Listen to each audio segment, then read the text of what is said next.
Caden Marsh found the flowers on a Tuesday. Small. Yellow.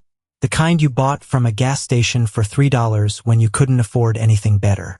They were sitting in a plastic cup on the maid's desk in the East Corridor. The desk nobody used except Petra Walsh, who came in at 6 every morning and left at 7 every evening and had, in 4 months of working in his house, never once left anything personal in this building. He looked at the flowers for a long time. He had been awake since 4:30 that morning, which was not unusual. He had been reviewing contracts since 5, which was also not unusual. What was unusual was the specific quality of the feeling that moved through him. Standing in the East Corridor at 6:15, looking at $3 flowers in a plastic cup on a desk. He had been alone in this house for 2 years. Not literally, there were staff, security, the constant movement of an organization that required his attention every day. But alone in the way that mattered, in the way that showed up at 6:15 in the morning when you found something small and personal on a desk and understood, looking at it, that someone had been struggling quietly in a house you thought you knew. He told himself the plastic cup would leak, that the water would damage the surface, that he was protecting the furniture. Then he picked them up, walked them to the kitchen, and put them in a proper vase with fresh water. He set them back on the desk before she arrived. He did not examine his reasoning very closely. Petra Walsh had not planned to work for the Marsh household. For months ago, Petra had planned to be 3 weeks from finishing her business certification and 6 months from opening the bakery she had been saving toward for 4 years. She had a location picked out, a small corner unit on Delancey Street, 1,200 square feet, from a landlord who had given her a verbal agreement and a 2-month hold while she finalized the financing. Then the financing fell through. Then her mother's dialysis costs increased. Then the savings account she had built over 4 years became the account she used to keep her mother alive, and the bakery became the thing she thought about at night instead of the thing she was building toward. The agency had placed her with the Marsh household at a rate she couldn't afford to turn down. She had walked in on a Monday morning expecting the usual wealthy client, a complicated house, the particular loneliness of being invisible in someone else's space. She had not expected Caden Marsh. He was not what his reputation suggested. The reputation suggested a cold, contained, unreachable man who had built an organization through patience and controlled violence and the specific intelligence of someone who watched everything and revealed nothing. The reality was a man who said good morning every day and meant it, who left the kitchen clean when he used it, as though he understood that cleaning kitchens was somebody's job and that leaving them unnecessarily dirty was a form of disrespect, who once, on a Thursday in October, appeared in the hallway where she was working and asked, not instructed but asked, whether the cleaning schedule could be adjusted because the East Corridor floors were being refinished and she shouldn't have to breathe the fumes. All of this went into the file of things she noticed and declined to think about further. That had not been entirely successful. What she had been successful at for 4 months was the arithmetic of her situation. Her mother's dialysis cost $3,200 a month. Her own rent was $1,400. The household position paid enough to cover both with $340 left over, which she divided between a savings account she was slowly rebuilding and a grocery budget she kept lean. She had stopped going to the doctor herself, not because she was unwell, but because the math didn't allow for it. She had stopped buying coffee on the way to work. She had, until Tuesday, stopped buying anything that didn't have a function. The flowers were $3. They had been the first $3 she had spent on herself in 6 weeks. Buying them had been a foolish use of money she didn't have to spare, and she had known it. Bought them anyway because some mornings required something alive to look at. Petra believed the flowers were simply a small private gesture, the kind a person made when the world had gotten heavy and they needed something alive on their desk. She had no idea that Caden Marsh had already found them, moved them to a proper vase, and spent the morning thinking about a woman he had been thinking about, without intending to, for 4 months. She noticed the vase the moment she sat down. $3 at the gas station on her way in a Tuesday impulse because her mother's latest blood work had come back worse than the previous month and Petra had stood in the station's flower section for 30 seconds deciding between surviving the day with nothing and surviving it with something yellow to look at. The flowers were the same flowers. The vase was not the same vase. The vase, turned over from the kitchen. She knew every piece in this house, It was her job to know a simple blue ceramic she had cleaned and returned to the cabinet approximately 30 times in 4 months. Down it went. A long moment with it.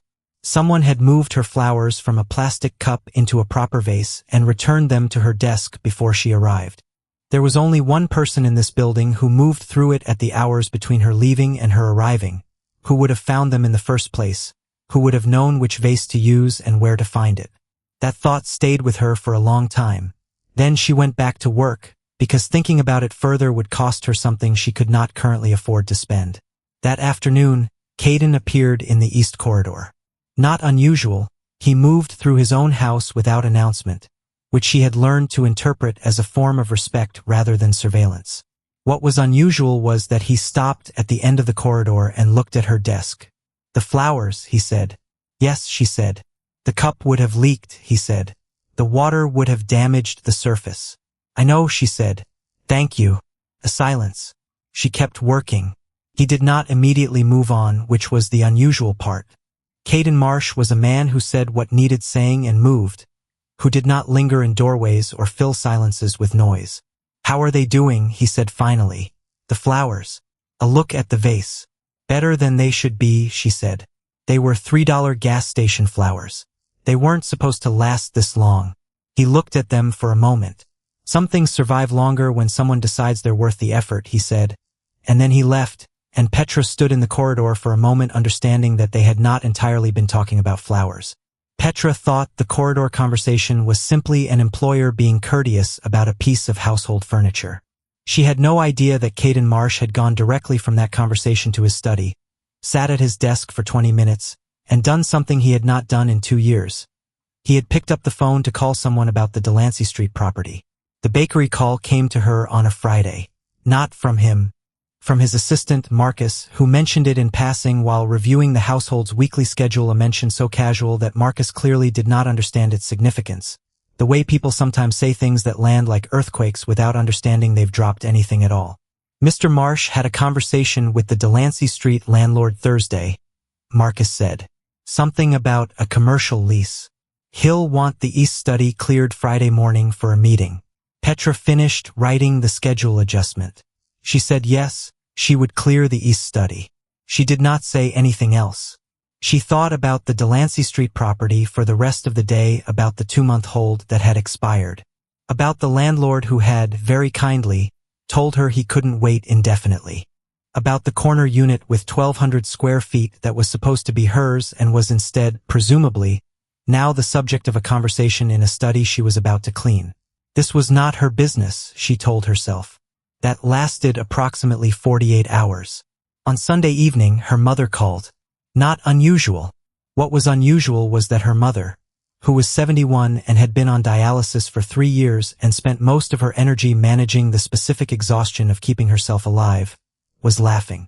"Someone called me," her mother said. "About your bakery." Petra stopped moving. "What?" "A man. Very polite. He said he was a business associate of yours." Her mother paused, with the specific timing of someone enjoying a revelation. "He said the financing for the lease had been arranged. The Delancey Street space is yours whenever you want it." The room went quiet around Petra in the way rooms go quiet when everything you thought you understood about a situation rearranges itself simultaneously. "Mom," Petra said carefully. "What was the man's name?" "He didn't give one," her mother said. But he spoke like a man who didn't expect to be questioned about his decisions. Petra stood in her apartment for a long time after the call ended. Then she put on her coat. She drove to the Marsh estate. It was 8:30 on a Sunday evening and she had not been called in and she did not have an appointment. And she knocked on the front door anyway because there was no version of herself that could wait until Monday morning.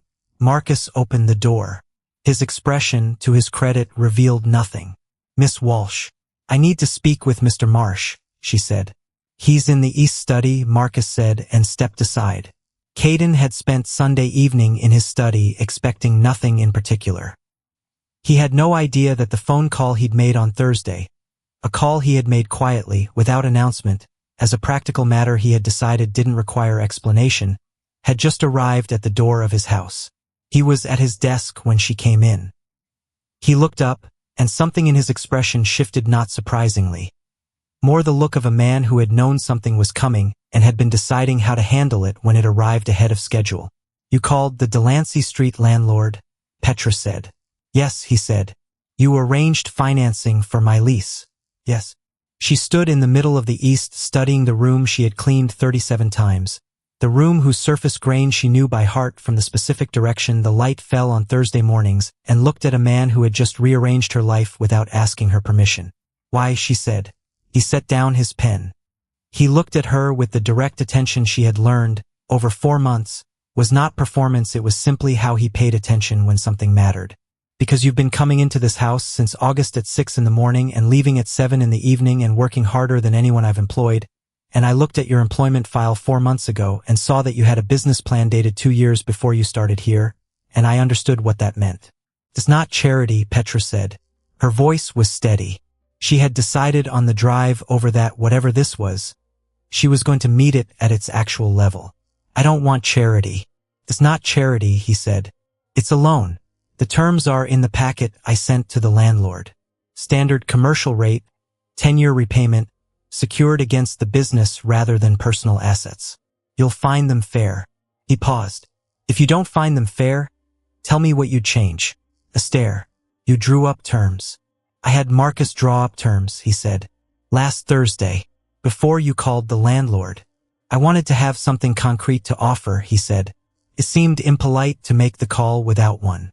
Petra looked at the desk between them, at the pen he'd set down, at the man sitting behind it, who had moved her gas station flowers into a proper vase and quietly arranged the financing for a lease she had given up on, and had apparently done both of these things as though they were simply the correct thing to do and did not require announcement. "Can I ask you something?" she said. "Yes," he said. "The flowers," she said. "That was the beginning of this, wasn't it? You saw them and something stopped. Started again. What did you think when you saw them?" He was quiet for a moment. When he answered, it was with the specific honesty of a man who had decided that managing her understanding of him was less important than telling her the truth. "I thought," he said, "that someone had bought themselves flowers because nobody else had, and that was a fact about a person's life that I found." He paused, looking for the word. "Unjust," he said. "I found it unjust." The room was quiet. "That's not a business reason," Petra said softly. "No," he said. "It isn't." A long moment looking at him. At the man who ran an organization the city was afraid of and said good morning every day and moved the flowers before she arrived and drew up loan terms at a standard commercial rate because he wanted to have something concrete to offer. At the man who had apparently been watching her, not in the surveillance way of someone cataloging an employee, but in the way of someone who had been paying attention and hadn't known what to do with the paying attention until $3 gas station flowers made the choice for him. "I'm going to need to review the terms," she said. "Of course," he said. "And if I change something, you'll negotiate." "I'll negotiate," he said. "And the flowers," she said. "That doesn't become a thing that gets discussed or referenced or made into something it shouldn't be." He looked at her steadily. "The flowers were a practical decision," he said. "The plastic cup would have leaked." A beat. "That's a terrible reason and you know it," she said. "Yes," he said. "I do." Something happened between them in the space of that admission, small, unhurried, the particular shift of two people who have been careful around something for a long time and have just agreed, without saying so directly, to stop being quite so careful. "I'll come back Monday with my notes on the terms," she said. "I'll have coffee ready," he said. She left. He sat at his desk for a moment after the door closed. Outside the east study window, the city went on indifferently, uninvolved, entirely unaware of what had just happened in this room over a conversation that had started with $3 flowers in a plastic cup. He picked up his pen. He went back to work. He was smiling. The Monday meeting lasted 2 hours and 20 minutes. They went through every clause. Petra had annotated the terms in her own handwriting, clean, precise, with the specific attention of someone who had been handling numbers in tight margins for long enough to understand exactly where risk lived. She changed 4 things. He accepted 3 without argument and negotiated the 4th to a point she found acceptable. She had not expected him to negotiate in good faith. She had expected the particular dynamic of someone with power and someone without it, the specific way those conversations usually ended. Instead, he sat across the kitchen table from her and engaged with every point she raised as though her concerns were reasonable, which they were, and as though she was a person worth engaging with, which she was, and the combination of those two things was more disorienting than she had prepared for. The repayment schedule in Clause 7, she said. The first payment doesn't need to start for 18 months. I can start at 12. 18, he said. 12 is too soon. You'll need the first 6 months after opening to understand your actual revenue. Businesses that start repaying debt before they understand their cash flow fail at twice the rate. Looking at him, you know the statistics. I paid attention, he said, to your business plan, the one in your employment file. The pen went down. You read my business plan. I read everything in my employees' files, he said. Most of them don't have a 2-year-old business plan with financial projections that actually hold up under analysis. He met her eyes. Yours did. A moment of quiet. You had Marcus run the numbers. I ran them myself, he said. Thursday evening. After the corridor. After the corridor. After she had said they were talking about flowers and he had left and she had stood there understanding they were not talking about flowers. He had gone to his study and run the projections on a bakery business plan belonging to a woman who bought herself $3 flowers. She looked at the kitchen table. At the 2 coffee cups, both the right temperature. At the man across from her who had spent Thursday evening running numbers for someone else's business because he paid attention and found the injustice of her situation. Specifically, unacceptable. You said it was unjust, she said. When I asked what you thought about the flowers, you said you found it unjust. Yes, he said. Why that word? He thought about it honestly. Because unjust is the right word, he said. Someone who works that hard, who saves that carefully, who sends 30% home without being asked and still manages to have a plan, that person should not be buying herself $3 flowers from a gas station because she can't afford anything better. He paused. That's not bad luck. That's a structural failure. And I was in a position to address one small part of it. Petra held that for a moment. You're doing this because you think the world should work differently, she said.